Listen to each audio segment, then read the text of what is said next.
Jack, I think I'm in trouble. What kind of trouble? Should I start the car? Is Melody coming with us? I have a few $1,000s in my savings account. We can get by using that for a while. We'll figure something out after that runs out. Whoa, slow down. It's nothing that serious. It's about Melody. Is she the one in trouble? I'll do everything in my power to help her out. You know, she's like a sister to me. Wouldn't that make her my sister? I appreciate the sentiment, but you should really work on your analogies. Sure, if you say so. So what's going on? I'm not quite sure myself. She's been acting really strange lately. I can't make sense of her actions. She seemed fine to me the last time I came over for dinner. What could have changed in 2 weeks' time? Well, it all started when she bought this weird antique jewelry chest. A jewelry chest? As in a storage box? No, that's the thing. It's not just an ordinary storage box. It's a small jewelry chest that she opens with a key. Okay, and that's really not that strange. But she doesn't keep jewelry in there, or at least that's what I'm assuming. None of her jewelry's left its place. You keep track of her jewelry? I see it every morning. She keeps it on her vanity table. There are a few rings, a necklace, and a few pairs of earrings. It's not difficult to notice. Okay, so what if she doesn't keep her jewelry in her jewelry box? You said so yourself, it's an antique. She probably doesn't want to damage it by using it too much.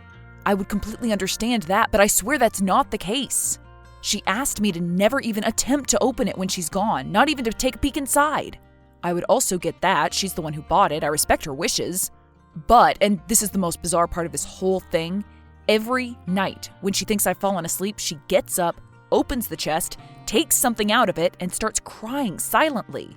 All right, I agree. That is kind of strange. Have you asked her about it? I have, but every time I do that, she gets very defensive and says she doesn't remember doing that. At first, I thought she could have been sleepwalking, so I tried talking to her when she unlocked the chest, but she quickly locked the chest and went back to sleep. We've been living together for 3 years now, and she's never done anything like this before. What do you think she keeps hidden in there? Letters. I caught a glimpse of what she was holding, and I'm pretty sure it was a letter. I didn't want to jump to conclusions, but I'm starting to get worried. Do you seriously believe she'd ever cheat on you? Is that what you're insinuating? I don't think she'd cheat on you using love letters. I mean, come on, it's the 21st century, for God's sake. You just need to trust her more. I'm not saying that she's cheating on me. I'm just worried that she may be in trouble. I don't understand why she doesn't feel like confiding in me. Well, you already tried asking her directly. How about you just open that box? I can't do that. Why not? Well, she asked me specifically not to look. I promised her I wouldn't. I have to honor my word. In that case, should I be the one to open it? I can come over when she's at work. That way you won't break your word. I don't think that's any better. Maybe I should try talking to her again. What makes you think it'll work this time? I don't see another way. All right, suit yourself. Jack, I have no idea what I'm supposed to do. It's only been getting worse and worse. Is this about Melody's jewelry chest again? Yes. She started sneaking glances at it throughout the day. Now I hear suppressed laughter at night instead of crying. She spends more and more time at work. I don't know what to make of any of this. Have you tried talking to her again? I have, but she keeps telling me not to worry about it and changes the topic. Have you tried opening the chest? No, I haven't. Where does she keep the key? She leaves the key in the lock after locking it. So all you have to do is turn it a few times? Maybe you should really just open it and take a quick peek. You can put it back the way it was and she'll never know. I can't do that. She's deliberately keeping the key in there to show me that she trusts me not to open it. What are you going to do then? Are you just going to keep quiet and ignore her eccentric behavior? I guess so. At least she's not crying anymore. Whatever she's been dealing with, it must have gotten better. I don't get it. Why do you keep texting me and then completely disregarding my advice? I'm sorry. I guess I'm only trying to vent. It's frustrating not knowing what's going on. Do you know what's really frustrating? Seeing you ignore the obvious solution. Well, I am sorry you feel that way. You should be. Hey, Alan, are you still at work? Yes, why? I'm at your place. I didn't know you were planning on visiting us. I wanted to surprise you, though I figured you'd be back by now. I finished work in a few hours. Have you already forgotten your brother's schedule? I know we haven't been seeing each other all that often ever since you moved out of state, but that's still a little disheartening. Well, I know something that's sure to lift your spirits. But first, tell me, how's Melody been doing? Has she gone back to acting like her usual self? No, unfortunately not. Well, then you're going to love this news. I opened the chest. What? But I asked you not to do that. Why did you go behind my back? I know you're angry, I get it, but hear me out. I found something really interesting inside the chest. I don't want to know.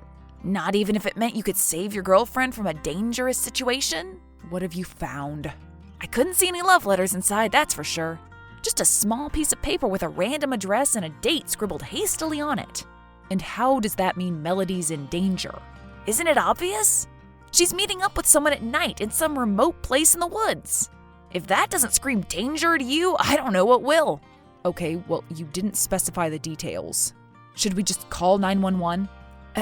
I know I was the one saying this was dangerous, but we shouldn't make rash decisions.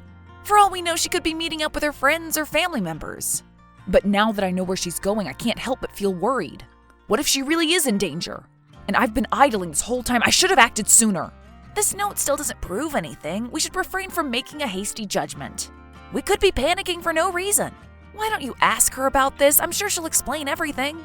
And what do I tell her? That my brother broke into our apartment and opened the chest without permission? She'd be furious. Well, you don't know that. Just try talking it out first. I guess you're right. I should at least give her a chance to explain herself. Exactly. You get it. Hey, honey, do you have a moment to talk? Sure, what is it? Is everything all right? Please tell me if anything's been bothering you lately. What could have possibly been bothering me? I'm not sure. I'm just a little worried about you, that's all. Are you sure you're all right? I know we've been having some confusing conversations recently. Yes, I'm certain. What about you? Is everything all right with you? Yes, of course. I've been struggling with a project, but I asked a coworker for help, and now I feel like a huge weight's been lifted off my shoulders. I'm glad you have such helpful coworkers. So am I. He's really been a godsend. Oh, but the thing is, I'll probably have to work late today. You don't mind that, right? I don't. But we were planning on going out for dinner tonight, and you could always take care of extra work tomorrow. I need to do this tonight. I'm so sorry. I feel really awful about this. I'll make it up to you another time, I promise. So you'll be at the office all night? Well, not all night, but most of it, yes. All right. You can still come over during my lunch break if you'd like. I miss you very much. I'd love to do that. Great! I can't wait to see you. Me neither. Until then, take care of yourself, okay? Okay, I'll do that. I love you. Love you too. I think she's really going to meet up with someone. It might just be her coworker, though. Her coworker? Where'd you get that information? She told me herself he's helping her out with her project. At least he's not a complete stranger. I see, but what if that was a lie too? What if she made that story up? Do you think so? But why'd she do that? Do you think she might be in danger after all? There's only one way you can find out the truth. You need to drive there yourself and check. You can't seriously expect me to drive there all alone. How am I supposed to fight off potential threats? I don't see why you'd have issues doing that. I mean, Melody's doing it. I'd love to go there with you, but I can't get there in time. She clearly has an appointment. I don't. I could be jeopardizing both of our lives by showing up uninvited. Perhaps it's better if I ask her about it after she returns home. I can't believe what I'm hearing. It's not like I'm saying you should jump into action. It could just be a harmless meetup. You can park nearby and see if there's something suspicious going on. If you find the situation dangerous, you can dial 911 and let them handle it. I suppose I could do that. Of course you could. Do it for Melody's sake. All right, I'll do it. But I'm going to be on the phone with you the whole time, just in case. Oh, no, sorry, I can't do that. You know Claire's a light sleeper. It'd be insensitive of me to talk on the phone right next to her, and I can't really leave the apartment at night. Okay, then how about I text you throughout the night? Would that work for you? Sure, texting's fine. I'll get going then. All right, be careful. Sure. I'm at the address. I can see her car parked outside. She must have gotten here early. What's the place like? I can't really make it out in the dark. I think it's just a small cottage. I don't see Melody anywhere. She might be inside the cottage. Are the lights on inside? No, it's pitch black. Her car is the only one parked outside. Maybe she came here alone to relax and unwind. Well, you're only looking at the entrance. There could be another one parked at the back. Should I circle it, or would that make my presence too obvious? It'd be too obvious. Do you hear any noise at all coming from the cottage? No, nothing. Then again, I am pretty far away and I am in the car, so... Maybe you should try calling Melody again. You could hear the sound of her ringtone. I really don't like this. I feel like a stalker. I should have just asked her up front. She could have easily lied to you. This way, at least you'll know she lied about staying at the office. I see your point, but even if I did call her, I doubt I'd hear her ringtone. And the cottage is pretty far away, and she usually keeps her phone on silent anyway. On silent? Really? Okay, now that's weird. Jack, please, this is a serious matter. I'm going to text her and see where she is. All right, do that. Let me know what she says, okay? I want to make sure everything's all right. Sure. Melody, are you still at the office? No, sorry, I'm not. Could you tell me where you are? I think you already know the answer to that question. I can see your car. All right, then let me ask you this. Why would you drive all the way here at night? I wanted to visit this cottage. Melody, Jack opened the chest. He saw the note with the address. What's the meaning of all this? What's going on? I've been racking my brain, but I can't seem to understand what makes you act this way.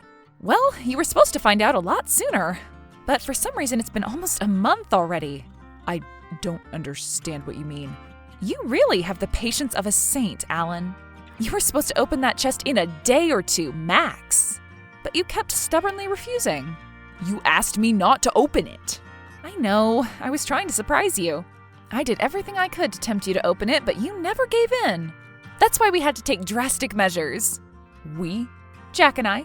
He's the co-worker who's been helping me out with the project I've been struggling with. He had to take matters into his hands and unlock the chest himself. So this whole time he's been in on this? Yes, I'm sorry. Maybe I should have told you the truth sooner, but then it'd feel like all this was for nothing. I still don't understand why you did this. Were you just trying to play a joke on me? Did it get out of hand? No, of course not. I just wanted to organize a fun, surprise proposal. A what? A proposal!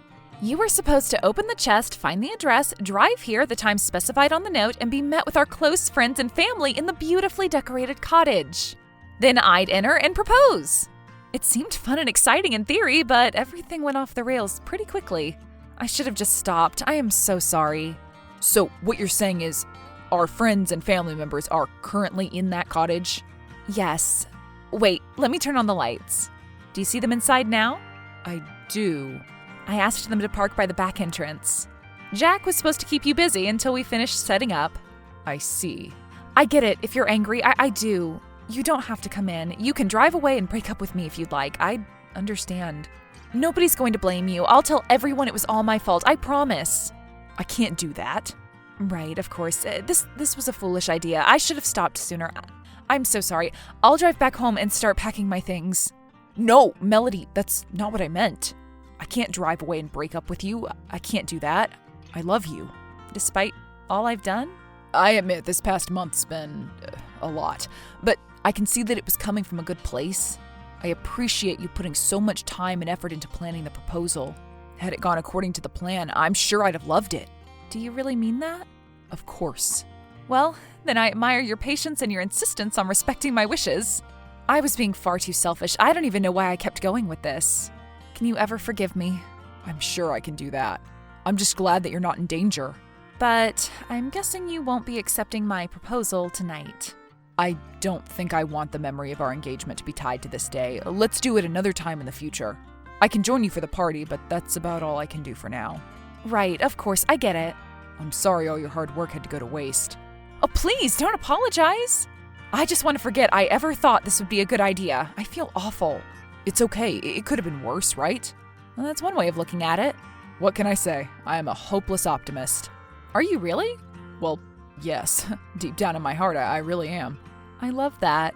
I love everything about you. I'm so happy you aren't giving up on me. No, of course not. I'm ready to work through these things together. Although, if we're going to get married, we definitely need to work on improving our communication skills. Of course. I promise. No more secrets and no more surprises. Well, maybe a bit more surprises. As you wish. I'll do everything in my power to make up for this. I'll start with this. Are you holding a gift? I can't quite see from here. Well, then you should come over here. We can at least enjoy the food and drinks together. I'll give you your engagement gift despite the fact that you rejected my proposal. All right, thank you. I'll be right there. We had a great time with our friends and family. Nobody even mentioned an engagement. Melody acknowledged her mistakes, and we both worked very hard to mend our relationship. We made sure to communicate our thoughts and feelings clearly, and we strictly forbade surprises that take more than a day to take effect. I also had a chat with my brother. He apologized profusely. 3 years after that day, Melody and I got engaged for real. This time, the proposal was much more down to earth and much less exciting. Everything was perfect.